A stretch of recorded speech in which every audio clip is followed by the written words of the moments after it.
Topic: electric field intensity due to an electric dipole on its equatorial axis। तो प्यारे बच्चों, आज अपन discuss करेंगे electric field intensity on equatorial axis of a dipole.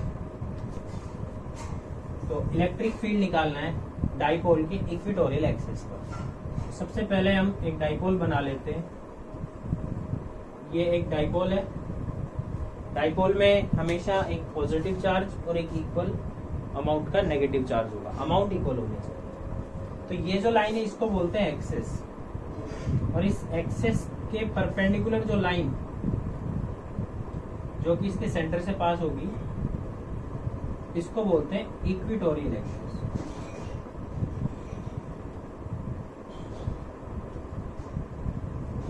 इस axis को बोलते हैं इक्वेटोरियल एक्सिस और इसको बोलते हैं एक्सिस। तो जैसा कि अपन ने टॉपिक में बताया, इक्वेटोरियल एक्सिस पर इलेक्ट्रिक फील्ड निकालना है।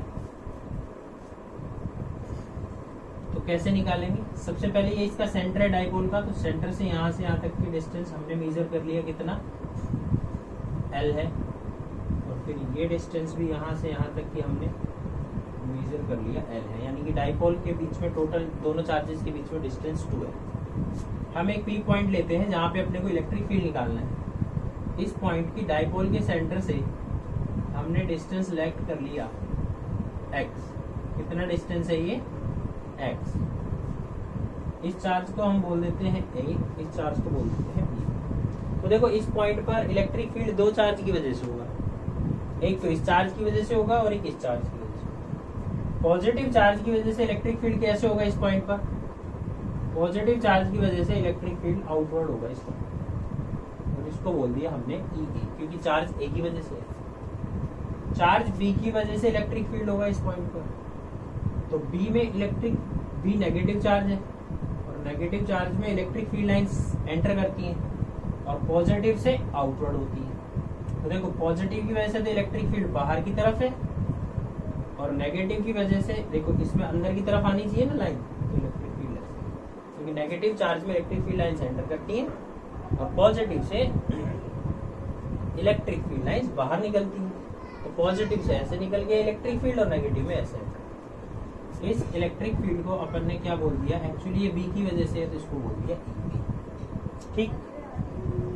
अब यहाँ पे अपन लेट सपोज अगर ये एंगल थीटा है तो भाई ये एंगल भी थीटा होगा। देखो कैसे, ये हॉरिजॉन्टल लाइन और इस लाइन के बीच में है, तो ये एंगल भी इस लाइन और हॉरिजॉन्टल लाइन के बीच में। ये एंगल थीटा है, तो ये देखो, ये ट्राइंगल और ये ट्राइंगल दोनों सिमेट्रिक है। अगर ये थीटा होगा तो ये भी थीटा होगा, बिल्कुल ठीक। अगर ये एंगल थीटा है तो फिर ये एंगल भी थीटा होगा, ये वाला इसका। ठीक है। अच्छा, यहाँ पे डायग्राम क्लियर हुआ कुछ? अब आगे चलते हैं। इस डिस्टेंस को हम कितना लेट कर लेते हैं? R। भाई ये डिस्टेंस L है, ये x है, तो ये डिस्टेंस R। मुझे बताओ, अगर ये डिस्टेंस R है तो ये डिस्टेंस भी क्या होगी? R ही होगी। तो ये अपना डायग्राम कंप्लीट हो गया। सबसे पहले R कैलकुलेट कर लेते हैं। R की वैल्यू क्या होगी ट्राइंगल में? R square is equal to x square plus L square. Pythagoras theorem लगाए इस ट्राइंगल में। ठीक है। तो जो R होगा वो होगा भाई under root x square plus L square. R होगा under root x square plus L square. ठीक है। अब नेक्स्ट क्या करेंगे? यहाँ पे अपने को इलेक्ट्रिक फील्ड निकालना है इस पॉइंट पर। तो इस पॉइंट पर किस किस का इलेक्ट्रिक फील्ड है? एक तो चार्ज A की वजह से और एक चार्ज B की वजह से। तो सबसे पहले अपन निकालते हैं the electric field due to plus Q at point P।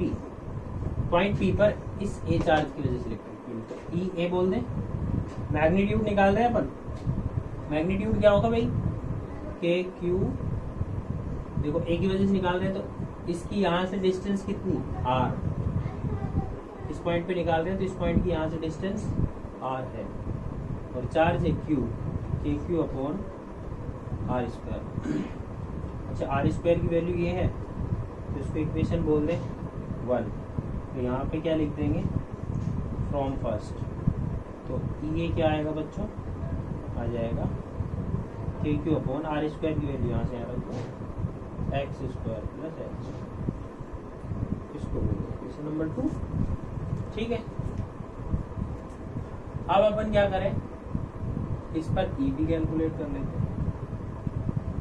The electric field due to minus, भाई अपन ने पहले तो इस पॉजिटिव की वजह से निकाल लिया, फिर इस नेगेटिव की वजह से निकालेंगे।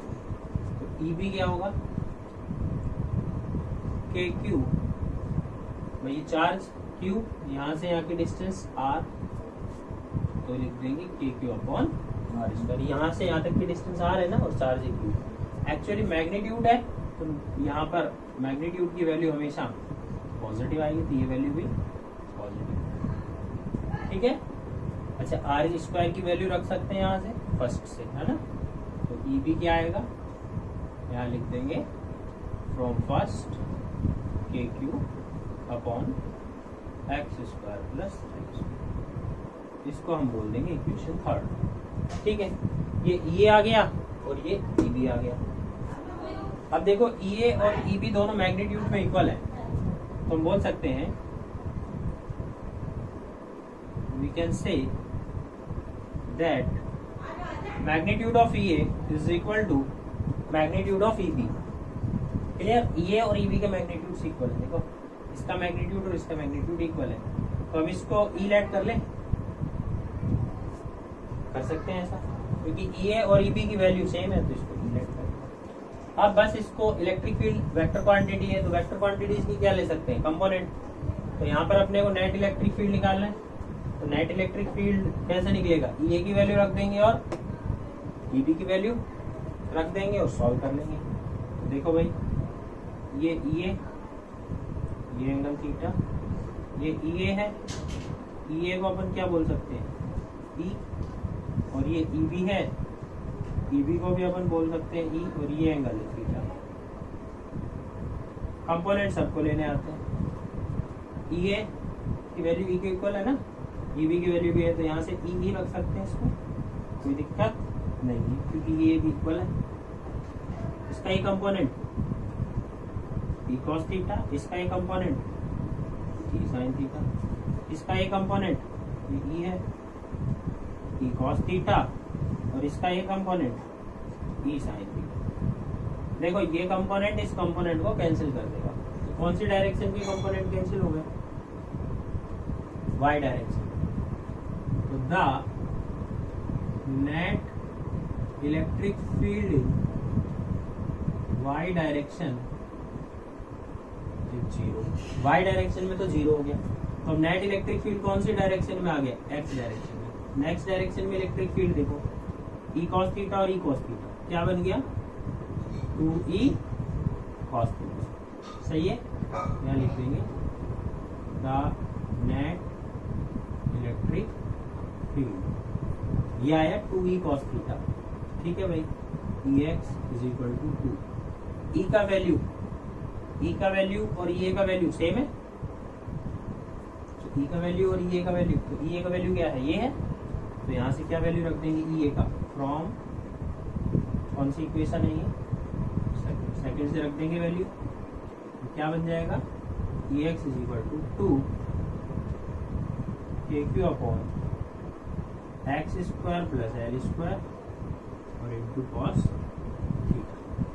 ठीक भाई, अब कॉस थीटा की वैल्यू रख ली, तो ट्राइंगल से देखो, फ्रॉम ट्राइंगल कॉस थीटा क्या होगा बच्चों, बेस अपॉन हाइपोटेनियस, बेस कितना एल और हाइपोटेनियस आर, ये cos theta is equal to L upon R की वैल्यू क्या है, आर की वैल्यू है, ये वैल्यू यहाँ पे रख दें, तो आर क्या आएगा under root x square plus L square, और ये वैल्यू हम कॉस थीटा की यहाँ रखेंगे। ठीक है, तो यहाँ से हम अपन आगे सॉल्व कर सकते हैं इसको। आगे कैसे सॉल्व करेंगे देखिए, तो ये वैल्यू यहाँ पे रखेंगे, तो क्या बनेगा नेक्स्ट स्टेप में देखिए,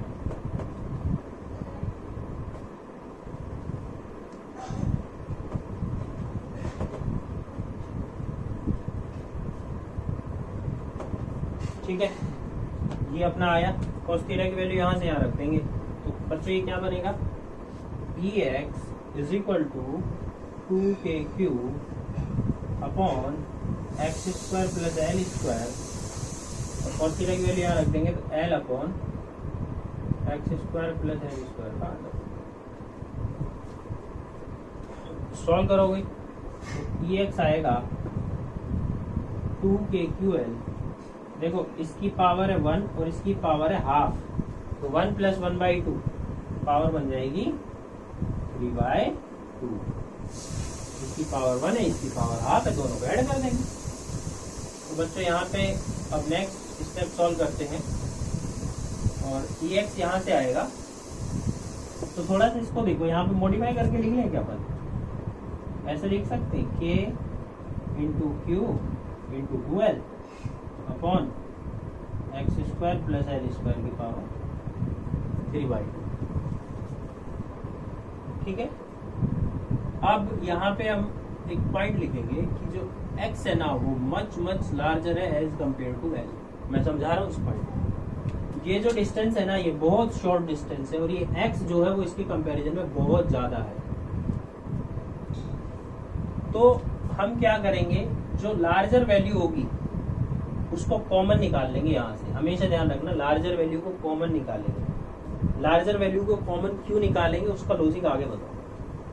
तो Ex को कॉमन निकाल लेंगे और इसको तो लिख देंगे k into Q into 2l upon, यहाँ से हम क्या एक्स स्क्वायर कॉमन लेते हैं, तो एक्स स्क्वायर कॉमन लेंगे तो x की पावर 3/2 और लग के आएगा इसको। एक्स स्क्वायर की पावर 3/2, 2 से 2 कितना बाहर आएगा, x की पावर 3। तो यहाँ से जब कॉमन लेंगे हम एक्स स्क्वायर तो कितना बाहर आएगा, x की पावर 3। तो x की पावर 3 यहाँ से आउट हो गया, और ये 1 plus L square upon x square की पावर 3। क्लियर हुआ है पॉइंट। x जो बहुत लार्जर है उसको कॉमन लिया। लार्जर कोई कॉमन क्यों लिया सर, बहुत सिंपल हुआ। देखो L square upon x square है ना वो नियरली इक्वल टू 0 हो जाएगा। पूछोगे सर कैसे हो जाएगा, यार x बहुत बड़ा है, बहुत ही लार्ज वैल्यू है, और l बहुत ही स्मॉल वैल्यू है। तो बहुत स्मॉल वैल्यू में बहुत लार्ज वैल्यू से डिवाइड करेंगे तो लगभग 0 के इक्वल होगा। तो ये टर्म पूरा नेग्लेक्ट हो जाता है। तो इससे क्या होगा कि अपना जो प्रॉब्लम है वो थोड़ा सा इजीली सॉल्व हो जाएगा। x की पावर 3 और 1 प्लस 0 की पावर 3। 1 की पावर कुछ भी हो 1 ही होगा। तो x डायरेक्शन में electric field k into Q into 2l upon x की पावर 3। ये अपना आंसर आ गया यहाँ पे। अब इसमें थोड़ा ध्यान दें, पॉइंट समझने की कोशिश करें।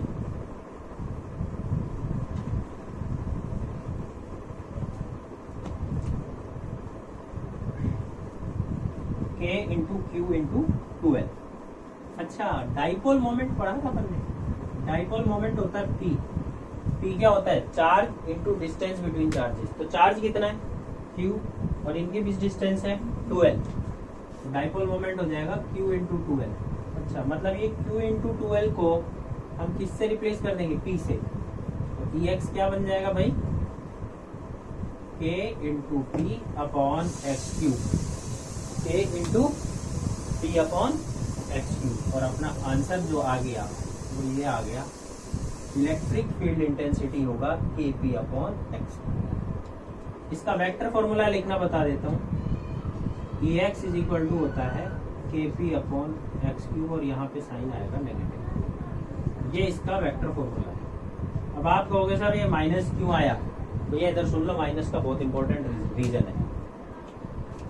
जो नेट इलेक्ट्रिक फील्ड आया ना वो इधर आया, ठीक है। और जो डाइपोल मोमेंट की डायरेक्शन होती है ना वो माइनस क्यू से नेगेटिव चार्ज से पॉजिटिव चार्ज की तरफ होती है। तो देखो इलेक्ट्रिक फील्ड की डायरेक्शन तो इधर है और पी की डायरेक्शन इधर है, सही है। नेट ई तो इधर आ रहा है और पी इधर आ रहा है। तो क्या ये दोनों अपोजिट है, बिल्कुल अपोजिट है। तो अपोजिट है तो यहाँ पे क्या सा साइन आ जाएगा, ये Ex है तो ये इधर। ये पॉइंट क्लियर हो गया, ठीक है। अब यहाँ पे समझना, डाइपोल के लिए जो इलेक्ट्रिक फील्ड है ना वो x की पावर 3 के इनवर्सली प्रोपोर्शनल है। और जो नॉर्मल फॉर्मूला होता है ना इलेक्ट्रिक फील्ड का, वो होता है KQ/R²। उसमें जो इलेक्ट्रिक फील्ड होता है ना वो R² के इनवर्सली प्रोपोर्शनल होता है। लेकिन ये किसके लिए है? डाइपोल, स्पेशल केस है, याद रखना। डाइपोल के लिए जो इलेक्ट्रिक फील्ड होगा वो x³ के इनवर्सली प्रोपोर्शनल होगा, और नॉर्मल फॉर्मूले में इलेक्ट्रिक फील्ड जो है वो R² के इनवर्सली प्रोपोर्शनल होगा। तो ये एक अच्छा पॉइंट यहाँ से निकल के आता है कि इलेक्ट्रिक फील्ड किसके इनवर्सली प्रोपोर्शनल है। अब यहाँ पे 2 पॉइंट्स और बताता हूँ और फिर इस लेक्चर को फिनिश करता हूँ। सिंपल तरीके से बस किसी भी प्रॉब्लम को आप पढ़ें, देखें, अच्छे से सुने, समझें और वीडियो एंड तक जरूर देखें, क्योंकि जब भी आपको डाउट्स ज्यादा क्लियर होंगे। इलेक्ट्रिक फील्ड एक्सेस पर कितना आया था मैग्नीट्यूड? 2kp/x³।